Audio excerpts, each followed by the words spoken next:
Turashima Imana ko twongeye guterana kuri iki cyumweru. Ndasuhuza abaje guterana kandi mu buryo bw'umuryango birumvikana, kandi ndasuhuza abazafungura iyi nyigisho kuri YouTube. Turabibutsa ko ziboneka kuri YouTube channel ya Kwizera Samuel. Mwese Imana ibahe umugisha. Uyu munsi tugiye gusangira inyigisho ivuga ko umuntu agomba kugira intego, akagira inzozi, akagira iyerekwa, akagira intego y'ubuzima. Ibyo Bibiliya ibivugaho cyane, kandi Bibiliya itanga ingero n'inyigisho kuri ibyo byose. Imana ni Imana igira inzozi, Imana ni Imana igira intego, Imana ni Imana igira amayerekwa kandi ikabishyira mu bikorwa. Kubera ko rero twaremwe mu ishusho ry'Imana, niko Bibiliya ivuga, natwe dusa n'Imana ukuntu. Umuntu rero abaho abereyeho gusohoza inzozi ziri muri we, intego ziri muri we, agasohoza imigambi iri muri we. Bibiliya ikabivugaho cyane ko Bibiliya ivuga ngo turi abo yaremye, Imana hari imirimo yaturemeye. Umuntu wese Imana yamuremeye intego. Icyo Satani akora ni ugusenya imigambi Imana idufiteho, ariko natwe icyo tugomba gukora ni ukurwanya Satani ngo aduhunge.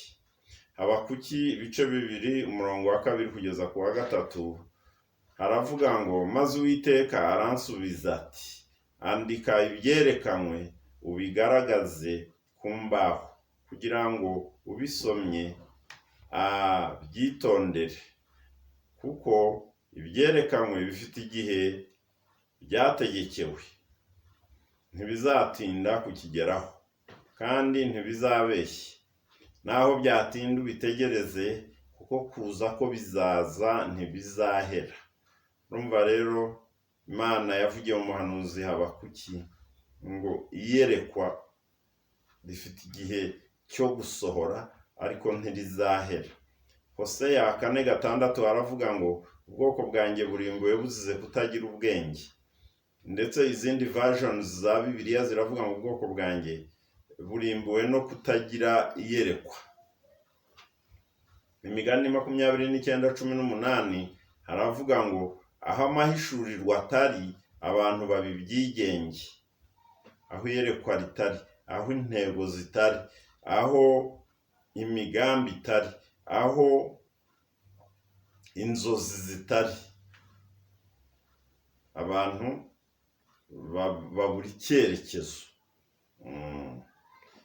So rero twarakijijwe, kandi buri wese aba ashaka ubuzima bufite intego. Kandi nk'uko tubizi, iminsi irashira vuba. Rero nk'uko mubizi, natwe buri munsi tugenda dukura, dusazaho. Umunsi wose ugenda ugabanyura iminsi tuzabaho ku isi. Kubera ibyo rero hari ibyo tugomba kuzirikana. Nahoze mvuga mu kanya k'Abefeso 2:10 hatubwira ngo turi abo yaremye, ituremeye imirimo myiza muri Kristo Yesu, iyi Imana yiteguriye kera kugira ngo tuyigenderemo. Tangiriro 1:26 havuga uko Imana yaremye umuntu, ndetse wabigereranya n'Itangiriro 2 umurongo wa 2. Imana yaravuze ngo tureme umuntu agira ishusho yacu ase natwe. Urumva rero icyo ni ikintu gikomeye cyane. Umuntu tugiye kurema ase natwe. Imana yavugaga ngo batware amafi y'inyoni isi yose n'igikururuka hasi cyose. Umunsi wa 7 Imana irangiza imirimo yakoze, iruhuka ku munsi wa 7 imirimo yayo yose yakoze. Iryo ni ijambo ry'Imana. Mu Bakorinto wa 2:6 naho hatubwira ko turi abafatanyabikorwa n'Imana, turi mu ishyirahamwe rimwe n'Imana. Haravuga ngo, kandi ubwo dukorana nayo turabinginga kugira ngo tudaherwa ubuntu bw'Imana gupfa ubusa, kuko yavuze iti, mu gihe cyo kwemererwamo narakumviye, no ku munsi wo gukirizwamo naragutabaye. ngo dukorana nayo kandi ikaduha ubuntu. Tugomba kwirinda gupfusha ubusa. Abaheburayo 2:5 n'uwa 8 hatubwira ko abantu Imana nibo yahaye kuzayobora isi izaza. Imana rero mu muntu yaramubwiye ngo natware iyi si, ariko kandi n'isi izaza ngo ni abantu bazayitwara, ntabwo ari abamarayika. Uwo murongo, iyo mirongo iravuga ngo abamarayika si Imana yahaye gutwara isi izabaho iyo tuvuga, ahubwo hariho aho umuntu yigeze guhamya ati umuntu ni iki kumwibuka, cyangwa umwana w'umuntu kumwitaho? Wamuremye umucishije bugufi, aba hasi y'abamarayika ho gato. Wamwambitse ubwiza n'icyubahiro nk'ikamba, wamuhaye gutegeka imirimo y'intoki zawe.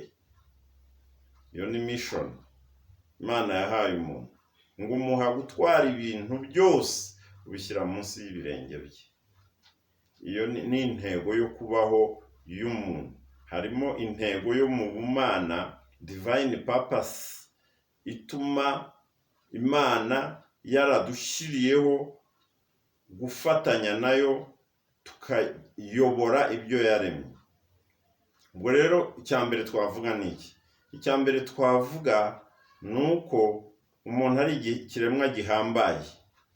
Umuntu ntabwo asanzwe, ni ikiremwa gihambaye. Ntabwo mu by'ukuri ugiye kureba, ntabwo dukoresha ubushobozi bwose bw'imbaraga z'umubiri wacu. Umuntu ashobora kubwira ati kuva hano ukagera hariya haruguru kandi nta na kilometero ihari, ati rwose sinabishobora. Mu kanya gato ukumva ngo yavuye i Kigali yageze Rubavu n'Igoma n'amaguru. Nyine iyo ibihe byabaye, ibyo byabayeho turabizi. Ukumva ngo umuntu yazamutse imisozi gutya, ubundi yavugaga ati kuva nkagera hariya rwose sinabishobora. Ubushobozi dufite mu mubiri ntabwo tubukoresha cyane, nk'uko ubushobozi dufite mu bwenge tutabukoresha cyane, nk'uko n'ubushobozi dufite mu mwuka dukoreshaho gakeya cyane. Ndetse hari uwavuze ati dukoresha mu mwuka wacu tugukoreshaho nka 5% gusa. Ntabwo nzi ukuntu yabaza iyo mibare, ariko ibyo biraduha igitekerezo cy'ukuntu Imana yaturemanye ubushobozi buhambaye tugomba gukoresha. Rero tugomba kwibaza ngo ni gute twakorana n'Imana tukabaho mu buzima bufite intego kandi bugera ku ntego, tugasohoza amayerekwa yacu. Tugomba kwigira ku Mana, kuko na Bibiliya irabivuga. Paul yarabyanditse ngo twigane Imana nk'abana bakundwa. Ni gute Imana yaremye ibintu? Iyo urebye igitabo cy'Itangiriro igice cya mbere gusa, bikwereka ukuntu Imana yaremaga ibintu. Ngo Imana iravuga iti habeho umucyo, umucyo ubaho. Imana ibona ko umucyo ari mwiza, buragoroba buracya.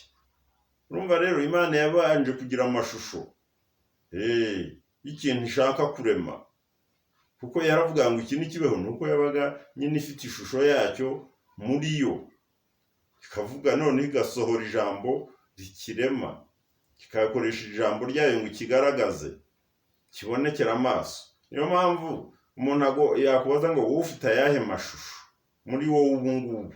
Wowe ufite izihe nzozi? Ufite ayahe mayerekwa? Ufite izihe ntego?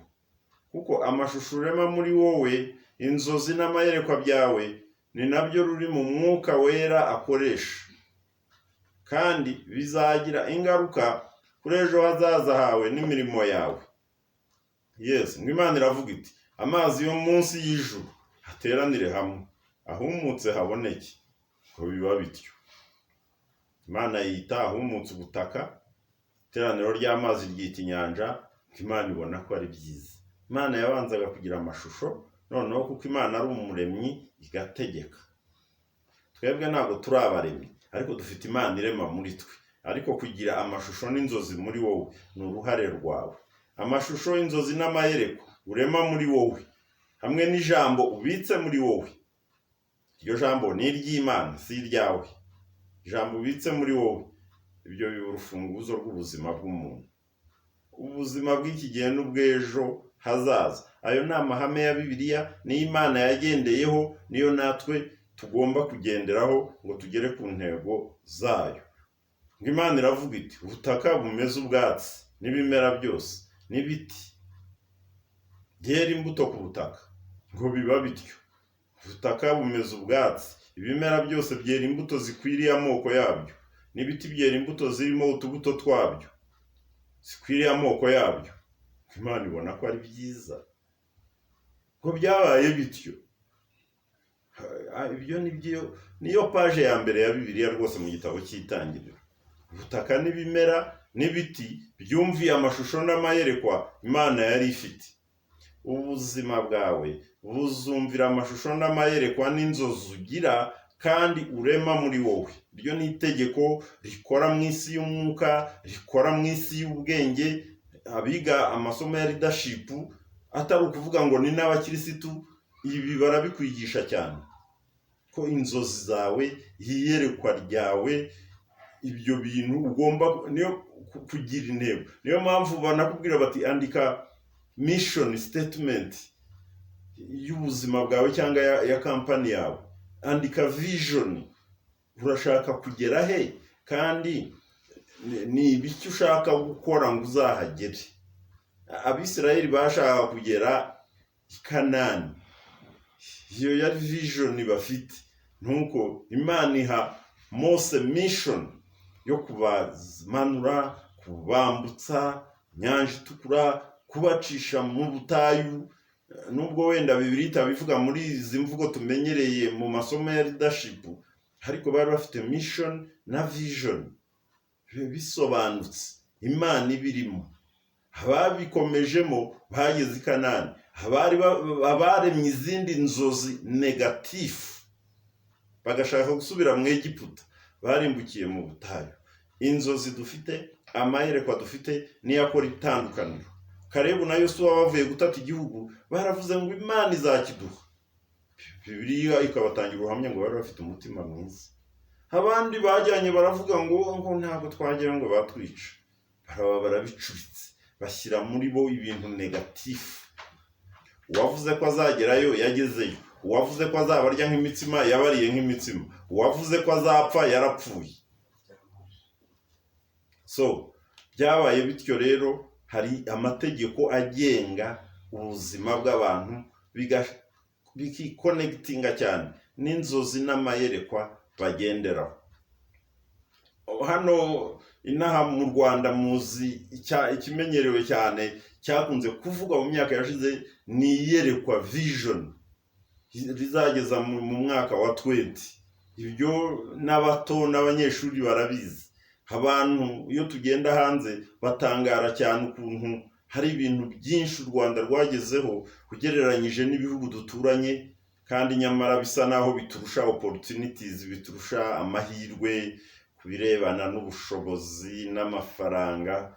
Ariko kuko igihugu cyagendeye kwiyerekwa, hari ibintu byinshi byo kwishimirwa ubona byaragezweho rwose, kuko ni inzozi abayobozi bagize ku kuntu umunyarwanda azaba ameze. Si ibihugu byinshi bya Afurika wasanga buri muturage wese afite ubwishingizi bwo kwivuza. Ndetse nasomye n'ibinyamakuru by'Abanyamerika, nyirizina Abanyamerika batangaraga batanga urugero ku Rwanda. Iryo ni iyerekwa. Inzozi zawe zizaguterura zikugeza ku byo urota. Rero urwo ni urugero. Amashusho y'iryo yerekwa ari kuri interneti, iryo yerekwa rya 20 nuko. Ubu rero iryo yerekwa, iyo viziyo irimo kumvira amashusho n'amayerekwa by'abayobozi. Iryo naryo ni itegeko. Niyo mpamvu bayadusangiza ngo buri muturage wese ayagiraye.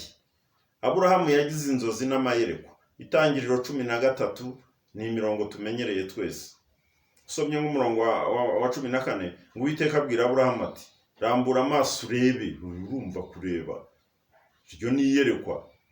Uhera aho uri hano, ikasikasi n'ikuzi, n'iburasirazuba n'iburengerazuba, igihugu cyose ubonye ni wowe nzagiha n'urubyaro rwawe iteka ryose. Iryo ni ishusho. Yarambwiye ngo icyo ubonye, rero ugomba kugira icyo ureba n'icyo ubonye kugira ngo Imana nayo iteremo, nayo yinjiremo.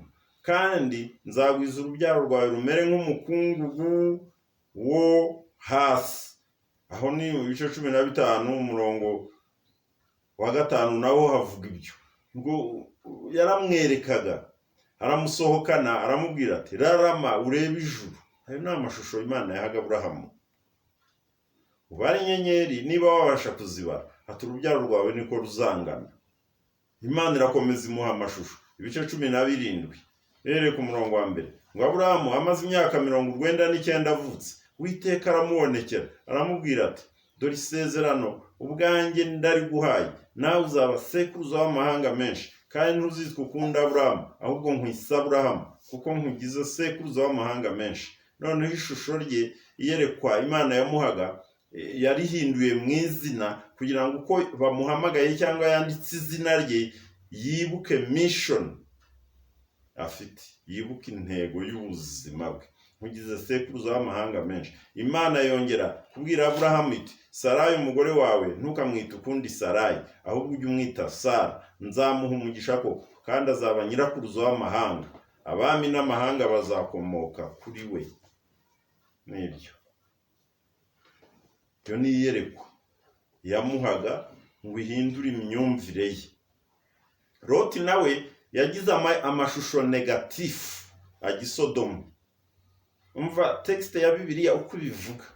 Ushobora kurema amashusho negatifu atazakugeza ku ntego, cyangwa ukarema amashusho yo mu bumana. Itangiriro 13 wavuga Loti. Kandi na Loti wagendanaga na Aburahamu yari afite imikumbi n'amashyo n'amahema. Urumva kubw'ubushobozi baranganyaga. Icyo gihugu nticyabakwiriye kugituramo, kuko ubutunzi bwabo bwari bwinshi bibabuza guturana. Aburahamu abwira Loti ati he kuba winonganya kuri njye nawe, nuhitamo kujya ibumoso nanjye nzajya iburyo. Ngo Loti arambura amaso, ayo ni amashusho, ngo abona ikibaya cyose ku ruzi Yorodani. Umva ka comment rero Bibiliya yasizeho, ngo Uwiteka atararimbura Sodomu n'i Gomora, icyo kibaya kugeza isowari cyari kimeze nk'igihugu cya Egiputa. Iyo usomye context neza ubona ko Loti yaravuye mu Egiputa na Aburahamu yazamukanye y'amashusho yo muri Egiputa.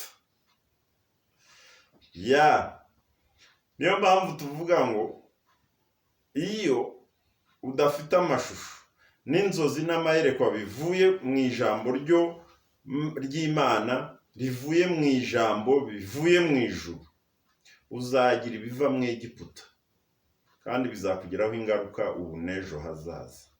So umwe baranganya imikumbi, umwe afite amayerekwa yo mu Egiputa, undi arimo kubonekerwa n'Imana. N'itandukaniro ryatumye ubuzima bwabo bufata ibyerekezo bihabanye. Aburahamu akomokwaho n'ubwoko bw'isezerano, Loti akomokaho Abamoni n'Abamowabu, ubwoko butari ubw'isezerano, ahubwo bwabangamiye cyane imigambi y'Imana igihe Abisirayeli bavaga mu Egiputa. Yozefu ni urundi rugero rwiza rw'umuntu wahawe inzozi n'amayerekwa. Aho ni Itangiriro 37. Ni inkuru kimenya bose. Ngo Yozefu arota inzozi, azirotorera bene se, barushaho kumwanga.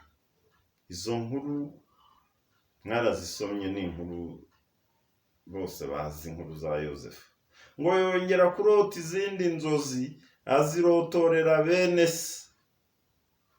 Kesi y'izuba n'ukwezi. Ngo bene se bamugirira ishyari, ngo ariko se akajya yibuka ayo magambo. Bene se baziciye amazi, ariko se we yarazizirikanye. Amashusho ye n'inzozi byahinduye ejo hazaza, kuko amashusho turema muri twe, inzozi n'amayerekwa nirwo ruri mu Mwuka Wera akoresha.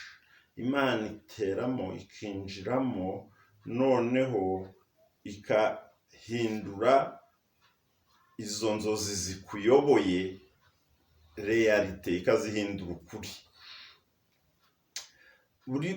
Mu buzima bwacu twagiye tugira experience y'ibi bintu. Kimwe dusobanukirwa kugira ngo inzozi n'amayerekwa byacu bikore, bigere ku ntego, nuko icya mbere umuntu agomba kwegurira Imana ubuzima bwe.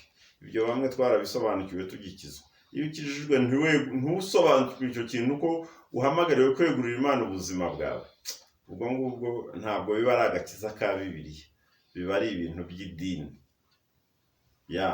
Kuki tugomba kwegurira Imana ubuzima bwacu? Nuko buri wese Imana imufiteho imigambi myiza ishaka gusohoza. Kuko haruguru twasomye ngo ubwo dukorana nayo, tugomba gukorana nayo. Umuntu wese kandi afite muri we ikizamushoboza gusohoza imigambi myiza Imana imufiteho. Mose yari afite inkoni. Iyo nkoni niyo yarangije ibibazo. Njye mu buzima bwanjye nari mwarimu. Ibyo nibyo byagombaga, nibyo Imana yari yarampaye byo gusohoza inzozi imfiteho.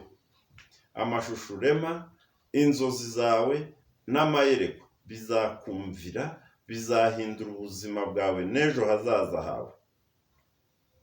Ubwo rero kuba ufite Yesu, uri mwarimu aho waba wigisha hose, njye nigishaga mu mashuri ya leta, najyaga nsoma ibitabo by'abantu bigisha n'abatanga amaconferences hose mu isi, nkumva ibyo bintu birimo kuntubura. Iyo najyaga gusoma igitabo, nabanza kureba incamake y'ubuzima bw'uwacyanditse. Kuri buri gitabo biba byanditseho. Noneho bakavuga ngo yakora amaconferences hose ku isi, nkumva birankuruye cyane. Muri iki gihe ushobora kubikora ukohereza message ku isi ukoresheje ikoranabuhanga, ariko ushobora no kugenda hirya no hino. So rero iri shusho rigukurura, Imana ibizi ukuntu izabisohoza. Niyo mpamvu kwiyegurira Imana ari ibintu byangombwa. Ndibuka madamu akiri umukobwa yari yarabonye abamisiyoneri b'Abaswede babaga mu misozi, mu byaro, bavuga ubutumwa. Nuko akajya atubwira ngo nawe azaba misiyoneri. Urumva umurebye nta mahirwe icyo gihe yari afite yamugira misiyoneri. Twari tuzi ko abamisiyoneri ari abazungu, ariko amashusho ufite Imana izabikora. Uzatangirira bugufi ugere kure. Ndibuka tugiye muri mission mu ivugabutumwa muri Uganda mu minsi yashize, inzira zigendwa, naramubwiye ngo rero za nzozi zawe zirimo zirasohora. Ikindi gihe turi Nairobi, ndamubwira izi ni za nzozi warotaga. Umuntu inzozi arota akavuga ati ni ibi ngibi, izo nzozi iyo wemereye Imana ikinjiramo, Imana irabisohoza, nubwo watangira bisa naho nta mahirwe baguha. Rero kubera ko nanjye numvaga nshaka kwigisha mu Rwanda, ku isi hose, ubwo numvaga nyine ngomba kwiga, numvaga nzakenera kumenya indimi nyinshi. Ibyo byose Imana yarabisohoje. Indimi zishobora gukoreshwa mu isi ngo ngere ahenshi hashoboka, izo ngizo nzibitseho. Kubera ko inzozi zawe n'amayerekwa Umwuka Wera arabikoresha ngo asohoze imigambi urimo kurota n'intego ushaka kugeraho. Kugira ngo bisobanure neza inzozi turota, nakwifashisha urugero. Kera kamera zifotora za digital zitaraza, abantu bakoreshaga mu mafoto, byuma by'amafoto, ibintu bita negatifu. Kuri negatifu wabonagaho umuntu ukabona ni umuntu. Wayitungaga ku zuba kugira ngo urebe ikiri muri iyo negatifu, ukabona yego niwe, ariko siwe neza. Iyo bakoraga ibyo bita development, bakayidevelopa, niho ifoto nyakuri yagaragaraga, ukabona noneho wa muntu niwe. Inzozi zacu, amayerekwa, ni nka ya negatifu, ariko iyo uzisengeye ukagendana n'Imana, ukaguma mu nzozi zawe ukikomeza ku Mana, bya bindi byari kuri negatifu noneho bigeraho bigaba ishusho igaragara neza mu buzima bwawe. Urwo ni urugero nifashishije just ngo turebe uko twarushaho kubisobanukirwa. Ubwo rero natwe twajyaga dusenga, tugasengera izo nzozi dufite, tugasengera ayo mayerekwa dufite. Nabaga mu cyaro, nari umwarimu mu cyaro, nuko Imana itangira gufungura imiryango. Ndibuka muri 86 nibwo bwa mbere nagiye Kongo, muri 89 nibwo bwa mbere nagiye Kampala Uganda, muri 93 nsubirayo, 95 njya Dar es Salaam Tanzania, 99 njya Malawi, 2001 niho nagiye muri Kenya gukora umurimo, Madagascar nagiyeyo mu 2011, Togo nagiyeyo mu 2014. Amashusho rema muri wowe azakumvira. Iryo ni ihame, ni spiritual principle, ni ihame ry'umwuka. Amashusho urema muri wowe azakumvira, kuko niyo ntego, niyo purpose, niyo goals, niyo objectives Imana ibishyira muri wowe, noneho ikabishyira muri wowe mu buryo bw'ibyo urota, bw'ibyo ugambirira birimo Imana. Rero izo gusa ni ingero, ariko dukomeze inyigisho. Kubera iki inzozi, amashusho urema, amayerekwa bitwumvira cyangwa bihindura ubuzima bwacu bw'ubu n'ejo hazaza? Twabisomye mu Itangiriro 1:26 ngo Imana iravuga iti, tureme umuntu agira ishusho yacu ase natwe batware. Urumva Imana yakuremye nawe usa nayo. Yohana 1:12 ngo abamwemeye bose bakizera izina rye yabaha ubushobozi bwo kuba abana b'Imana. Yohana 10 babisubiramo, abayuda bari babizanye bavuga ngo baramutera amabuye ngo ariyita umwana w'Imana.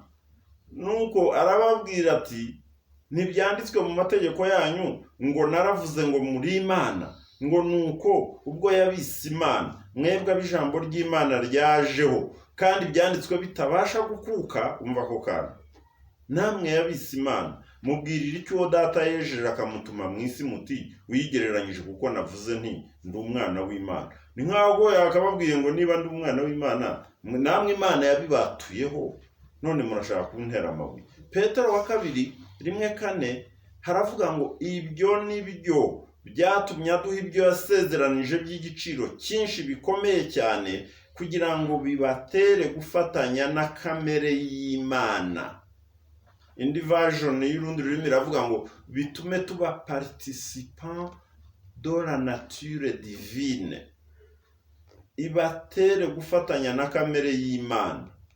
Mumaze guhunga no gukira kononekara kwazanywe mu isi no kwifuza, ubanza gukizwa ukinjira mu mugambi w'ubumana, none ugahabwa kamere y'ubumana, none ukarota inzozi, ukagira amayerekwa yo mu bumana. Ubwo urugendo rukaba ruratangiye.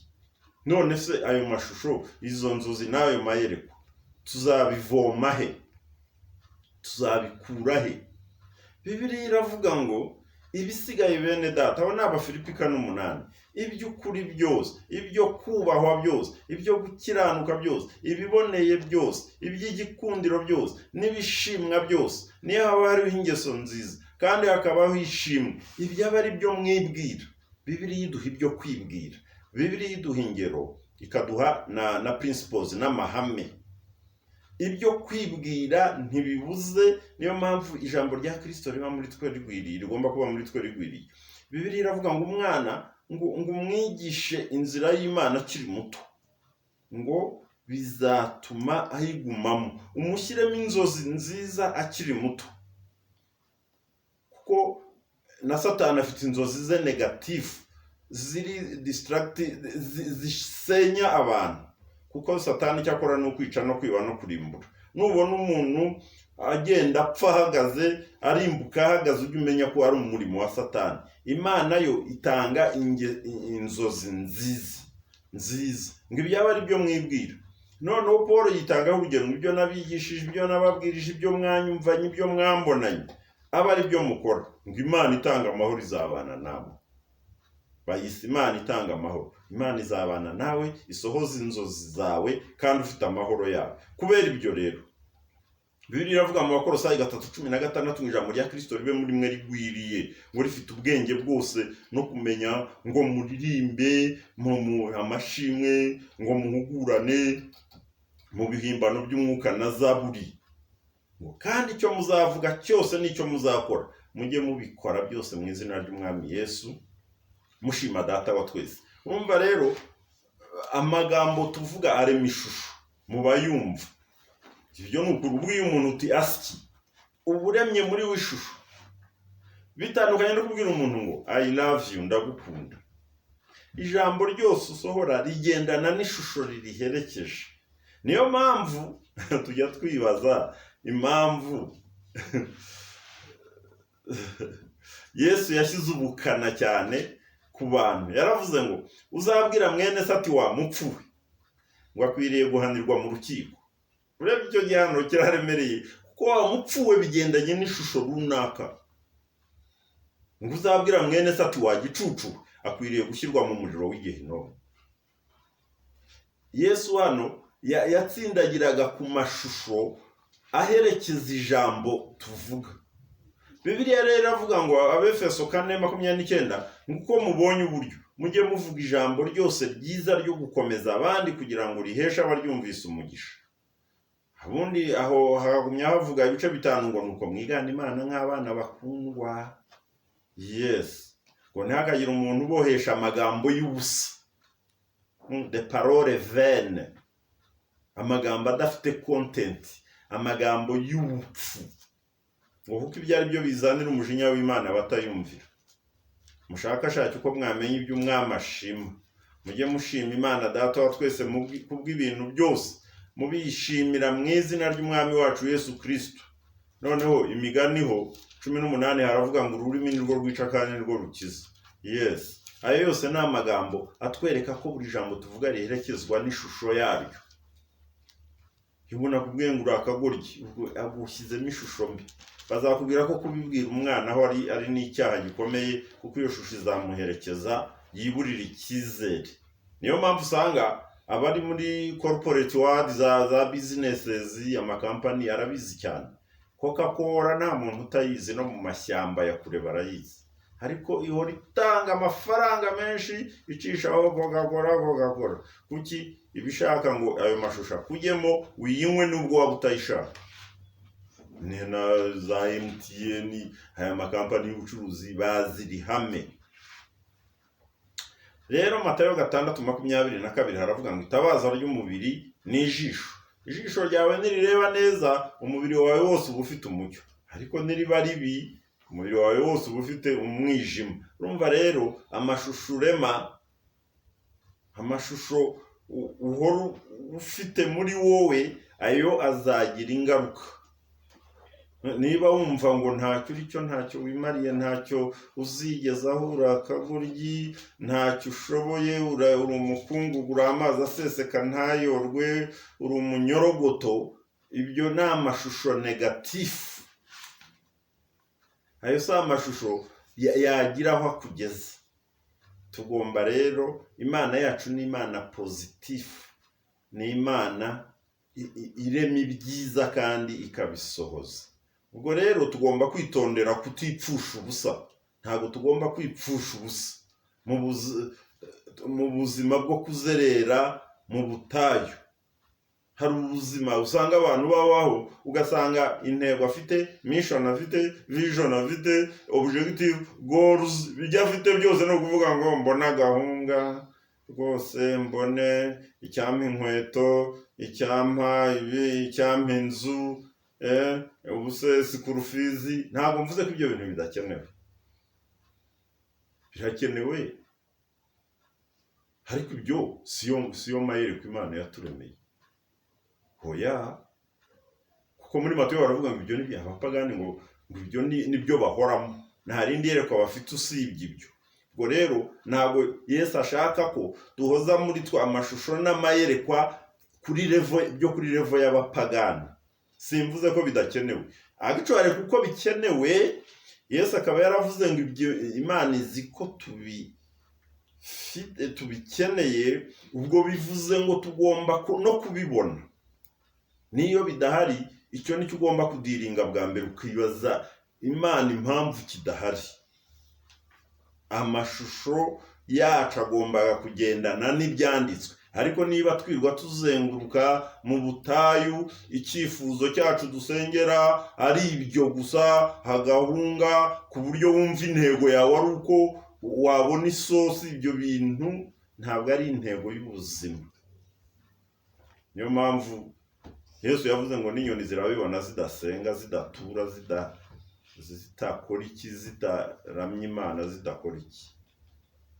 So ahubwo yaravuze muri Matayo 6 ngo ubwami bwawe buze. Amen.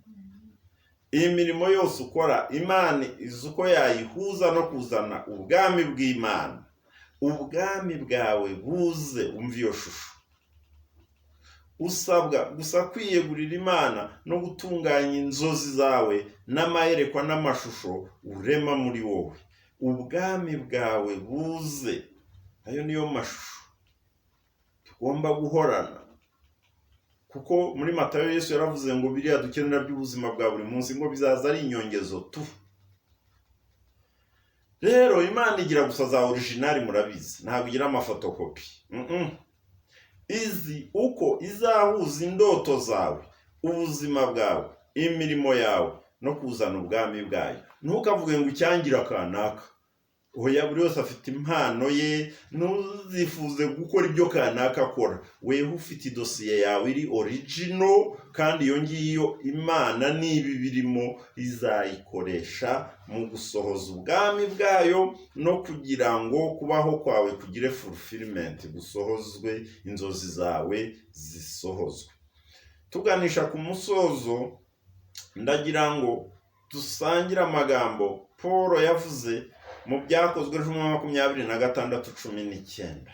Paul yari arimo ahamiriza umwami witwa Agripa, mu mateka tumuzi nka Herode Agripa.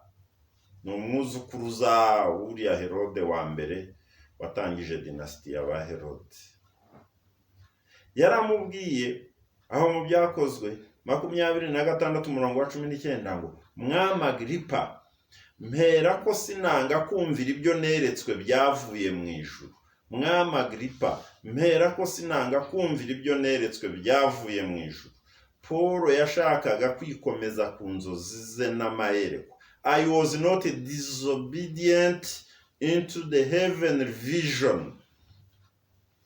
Roi Agrippa, je n'ai pas été réfractaire à la vision céleste.